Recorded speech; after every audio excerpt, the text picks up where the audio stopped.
আল্লাহ পাক বলেন, আমি মুমিনের জান খরিদ করেছি, মুমিনের মাল খরিদ করেছি, বিনিময় কি দিলাম? জান্নাতটা দিয়ে দিলাম। জান্নাত তোমার নামে বরাদ্দ দিলাম, প্রাণটা আমাকে দিয়া দাও, মালটা আমাকে দিয়া দাও। আমরা সবাই যেদিন কালেমায় লা ইলাহা ইল্লাল্লাহ মুহাম্মদুর রাসূলুল্লাহ পড়ছি, সেই দিন কিন্তু আল্লাহর সঙ্গে আমরা কন্ট্যাক্ট করি, ঠিক না বেটি? আমরা কালেমার অর্থ বুঝি না, এই জন্য আমার মালকে আমার ইচ্ছা মতো খরচ করতেছি, গুনার কাজে খরচ করতেছি।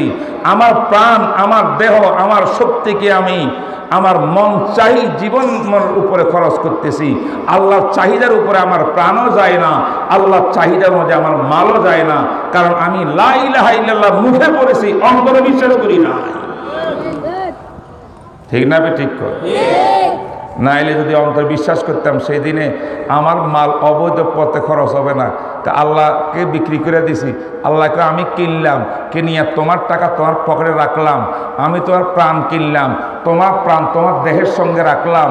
তবে শর্ত একটা, আমি যেহেতু মালিক তোমার প্রাণের, আমি তো মালিক তোমার মালের, তাহলে এই মাল, এই প্রাণ আমার কথার বাইরে খরচ করতে পারবে না। আমি বলেছি, আমার নবীর উপরে কোন হামলা আক্রমণ আসলে আমি যদি বলি তুমি প্রাণ দিয়ে দাও, প্রয়োজনে নবীর সম্মানের জন্য দিতে হবে তোমাকে। দেখছেন নি কথা? আমরা যদি কালেমাটা ঠিক মতো পড়তাম, তাহলে আজকে আমার নবীকে নিয়ে এত খেল তামাশা হইতেছে, ফ্রান্সে হইতেছে, আমেরিকাতে হইতেছে, আমার বাংলাদেশে হইতেছে, ব্লগাররা করতেছে, আজকে নতুন নয়, অহরহর করা হইতেছে, কার্টুন ছাপানো হইতেছে, আরে কুকুরের মাথার উপরে টুপি দিয়া নবীর সুন্নতকে লাঞ্ছিত করতেছে। সব কিছু যদি করেই থাকে, আজকে নবীর ওয়ারিস উলামায়ে কেরামকে অনেক হুমকি দুমকি দিচ্ছে, গাল বন্ধ করতেছে। উলামায়ে কেরাম নবীর ওয়ারিসের মুখের মধ্যে বাচ্চারা পেশাব পর্যন্ত করাইতেছে, অপমান অপদস্থ করাইতেছে।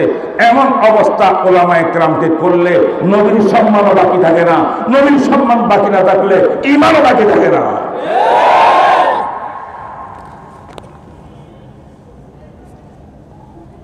আল্লাহ বলে, জান আমার, আমি যখন বলবো যে পথে এই পথে দিবা, মাল দিছি, মাল মাদ্রাসা দিবা, মসজিদে দিবা, ভালো কাজে দিবা, পরিবার উপরে খরচ করবা, বিবিকে চালাইবা, ছেলের খরচ দিবা, সৎ শিক্ষার মধ্যে মেয়ের খরচ দিবা, নিজে খাইবা, গরিব আত্মীয়স্বজন তালাশ করে করে জাকাত দিবা, দান করবা, এগুলো ভালো ভালো কাজ করবা।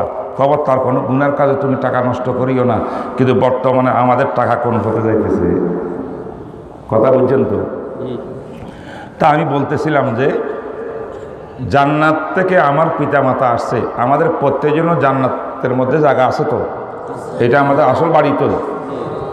তো আল্লাহ যখন আসল বাড়ি জান্নাত বানাইছেন, তাহলে নফসে আম্মারা একটা শত্রু দালাল দিয়া, আবার মিস্টার ইবলিসকে আমার পিছনে লাগাই দিয়া আল্লাহ পাক আমার বাড়ির থেকে আমাকে বঞ্চিত করি জাহান্নামে নিক্ষেপ করতে চায় কেন? আসলে আল্লাহ চায় না, আল্লাহ পরীক্ষা করে। কেমন পরীক্ষা? আমার আল্লাহ বলে, দুইটা দালাল তোমার পিছনে লাগাই দিয়েছি, এই দুই দালালকে ঠান্ডা করার জন্য, মোকাবেলা করার জন্য আমি যোগে যোগে নবী রাসূল পাঠাইছি। এই দুই দালালকে ঠান্ডা করার জন্য আমি আল্লাহ আসমান থেকে কোরআনে মজিদ পাঠাইছি। আমার এই কোরআন যে ঘরে ঘরে থাকবে, কোরআন তেলাওয়াত হবে। আমার এই কোরআন অনুযায়ী যখন আমার বান্দা চলবে, আমার কোরআন অনুযায়ী যদি আস্তাগফিরুল্লাহ একবার দুইবার বলে, মিস্টার ইবলিস সেই জায়গায় থাকতে পারে না। নফসে আম্মারায় তোমাকে গোলাম বানাইতে পারে না, বরং তুমি নফসে আম্মারে গোলাম বানাইয়া তোমার নফসে আম্মারাটা নফসে মুতমাইন্না হয়ে যাবে, তোমাকে জান্নাতের দিকে আহ্বান করবে। তোমাকে জান্নাতের দিকে আহ্বান করার জন্য, জাহান্নামের দালালের চক্রান্ত থেকে তোমাকে রক্ষা করার জন্য পথ দুইটা, দালালও দুইটা, পথ দুইটা। একটা পথ কোরআনের পথ, একটা পথ আমার বিশ্বনবীর সুন্নতের পথ।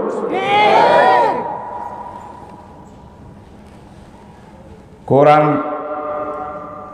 ধরলাম, কোরআনওয়ালা নবীকে ধরলাম, তাইলে ইবলিসে কিছু করতে পারবে না, আমার নফসে আম্মারায় মনের অবৈধ চাহিদা পূরণ হবে না, বরং আমি কোরআন সুন্নাহ অনুযায়ী চলি, জান্নাতের পথে দাঁড়াবো। এই জান্নাতের পথের শেষ সীমানা হবে জান্নাত। ওয়া আন্না হাযা সিরাতী মুস্তাকিমান ফাত্তাবিউহু ওয়া লা তাত্তাবিউস সুবুল ফাতাফাররাকা বিকুম আন সাবিলি। এটা জান্নাতের পথ, সরল পথ, সোজা পথ, বেকা টেকা নাই, সোজা পথ। এই পথের মধ্যে গাড়িটা চালাই দিলে জান্নাতে তুমি চলে যাইবা। এই গাড়ির দুইটা চাক্কার ব্যবস্থা করছি, একটা চাক্কা কোরআনের পথ, আর একটা চাক্কা হইল আমার বিশ্ব নবীর সুন্নাহ। কারা কারা আছেন জান্নাতে যাইতে চাই আমরা? আল্লাহ তুমি এই হাতগুলোকে কবুল করো। আল্লাহ তুমি এই হাতগুলোকে কবুল করো। আল্লাহ আমাদের গুনাহ খাতা মাফ করে দাও, আমাকে জান্নাতবাসী বানাই দাও। আল্লাহ মুহতারাম হাজরিন, ওয়াদা করছেন জান্নাতে যেতে চাই। বলেন তো জান্নাতে যাওয়ার পথ? আল্লাহ কয় আমার নবীর পথ। সুবহানাল্লাহ। আমার নবীর পথ কোনটা? আমার নবী বলল কাজ্জাকুম মিনাল্লাহি নূরুন ওয়া কিতাবুম মুবিন।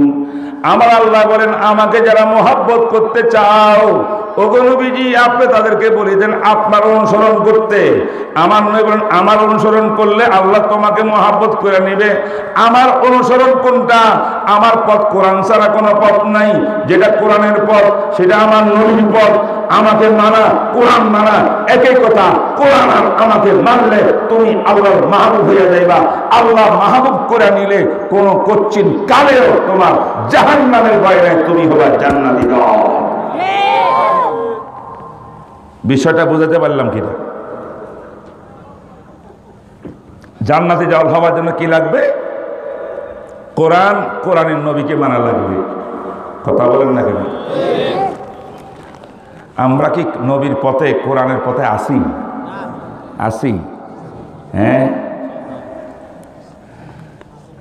বলেন তো, শেহরিয়ার কবির নামটা হিন্দুর না মুসলমানের? তাসলিমা নাসরিন, ফাইন নাম। আহমদ শরীফ কেমন নাম? কথা কয় না। তারা তো মুসলমান, মুসলমানের ঘরে জন্ম নিছে, তাদের পিতা মাতার বিয়ে শাদিয়ে হুজুরে ফরাইছে, ঠিক না বে? ঠিক কর। তাইলে এত বড় মুসলমান হইয়া তাদের জানো আল্লাহর কাছে বিক্রি করছে, মালও আল্লাহর কাছে বিক্রি করছে। তারা কালেমা পরেই বলে দিছে আল্লাহ তোমাকে মানবো, তোমার কোরআনকে আর তোমার নবীকে মানবো, এর বাইরে যাব না। এই সব কথা বলিয়া কালেমা পরে তার মা বাপের বিয়ে হইল, সব হইল, তো মুসলমানের ঘরে জন্ম লাভ করিয়া এখন টকশোর মধ্যে আসিয়া কি কয়? কোরআন পড়া যাবে না। কোরআন হলে জঙ্গি আর মৌলবাদী সৃষ্টি হয়। কয় কি কয় না? তো এটা কোন মুসলমান হইল? বা মুসলমান আল্লাহ আল্লাহ, বাবু হিন্দু রাম রাম।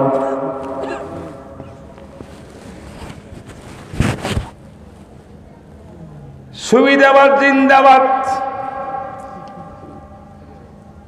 মাঝে মধ্যে বিভিন্ন নাস্তিক বড় বড় নেতাদেরকে মাথায় টুপি, ঈদের নামাজে আসিয়া, জানাজার মধ্যে আসিয়া সুন্দর সুন্দর বক্তৃতা দিতে দেখা যায়। মনে হয় পাক্কা মুসলমান, কিন্তু অফিসে যখন যায় তখন যত সমস্যা, মোল্লাদের সমস্যা, বাংলাদেশে যত অশান্তি সব মোল্লার কারণে। মোল্লাদের গার মুটকাইতো, মোল্লাকে থতো নিক্ষেপ করো, কয় কি কয় না? এই বন্ধুরা আমার, আমি আজকের এই বয়ানের মাধ্যমে সারা বিশ্বের মুসলমানকে বলছি, আমার দেশের রাষ্ট্রপ্রধান সহ সবাইকে আমি বলতেছি, আল্লাহর কসম, আল্লাহর কসম, উলামায়ে কেরাম দেশের শত্রু নয়, উলামায়ে কেরাম জাতির শত্রু নয়, উলামায়ে কেরাম দেশের বন্ধু, জাতির বন্ধু। উলামায়ে কেরাম আপনাদের বন্ধু। উলামায়ে কেরাম ছাড়া আমরা মুসলমান হওয়ার উপায় না।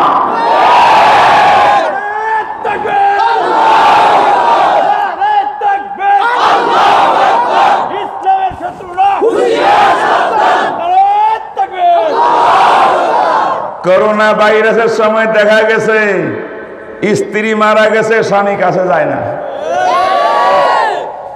কলিজার টুকরা মেয়ে মারা গেছে করোনায়, মা বাপ কেউ যায় না। টেলিফোন করে বলে আপনারা যেমনি পারেন এমনি ব্যবস্থা করে দেন, আমরা আসতে পারবো না। ঠিক না বেটি? কলিজার টুকরা মেয়েকে গোসল দিতে যায় নাই, কাপড় পরাতে যায় নাই, জানাজা করতে যায় নাই। ও বাংলার মুসলমান, প্রত্যেকটি মুসলমান যারা এই করোনা ভাইরাসে মারা গেছে, প্রত্যেকটি মানুষের কাপড়ের ব্যবস্থা উলামায়ে কেরাম করছে, গোসলের ব্যবস্থা উলামায়ে কেরাম করছে, জানাজার ব্যবস্থা উলামায়ে কেরাম করছে। উলামায়ে কেরাম শত্রু না বন্ধু? ওলামা কারা? ওয়ারাসাতুল আম্বিয়া, নবীর ওয়ারিস। নবীর যেই কাজ ওলামারও সেই কাজ। কথা কয় না? ঠিক না ঠিক? আমার নবী মূর্তির বিরুদ্ধে ওয়াজ করছেন, দাওয়াত ও তাবলীগ করছেন। ইয়া আইয়ুহান নাস কুলু লা ইলাহা ইল্লাল্লাহ।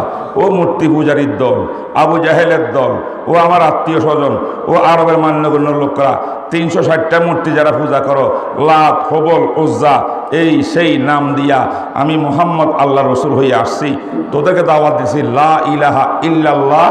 সবাই বলো আল্লাহ ছাড়া মাবুদ নাই, ইবাদত করব একমাত্র আল্লাহ। এবার মিস্টার আবু জাহেল সহ সমস্ত কাফেরেরা, মূর্তি পূজারীরা মামলা দিছে। মামলা কার বিরুদ্ধে? রসুলের বিরুদ্ধে। মোহাম্মদ আবদুল্লাহর পোলা, আমরা যুগ যুগ ধরে এই মূর্তিগুলা পূজা করি আসি, 360 মূর্তি। এই মূর্তিগুলো পূজা করলে আমরা আল্লাহ পর্যন্ত পৌঁছতে পারি। এরা আমাদেরকে আল্লাহ পর্যন্ত টেনে নিয়ে যাবে। ডাইরেক্ট আল্লাহকে ডাকলে আল্লাহ শুনে না, ডাইরেক্ট আল্লাহ পর্যন্ত যাওয়া সম্ভব না। এই মূর্তিগুলোর মাধ্যমে আমরা কই যাব? আল্লাহ পর্যন্ত যাব। আমার আল্লাহ বলেন, বিশ্বনবী গো, আপনি এই কাফের বেঈমান মূর্তি পূজারীদেরকে জিজ্ঞাসা করেন, সকাল বিকাল গিয়া যারা মূর্তির সামনে নমস্কার নমস্কার নমস্কার করে, তাদেরকে জিজ্ঞাসা করেন মান খালাকাস সামাওয়াতি ওয়াল আরদ। তোরা বল এই আসমান, বিশাল আসমান কে তৈরি করছে? মূর্তিগুলা নাকি? জমিনকে সৃষ্টি করছে? মূর্তিগুলা নাকি? চন্দ্র সূর্যকে সৃষ্টি করছে? মূর্তিগুলা নাকি? আর তোরে কে সৃষ্টি করছে? মূর্তিগুলা নাকি? নাকি তুই নিজে মূর্তি বানাইছস? তোরা তো মূর্তি সৃষ্টি করে নাই, বল কে সৃষ্টি করছে? লায়াকুলুনাল্লাহ।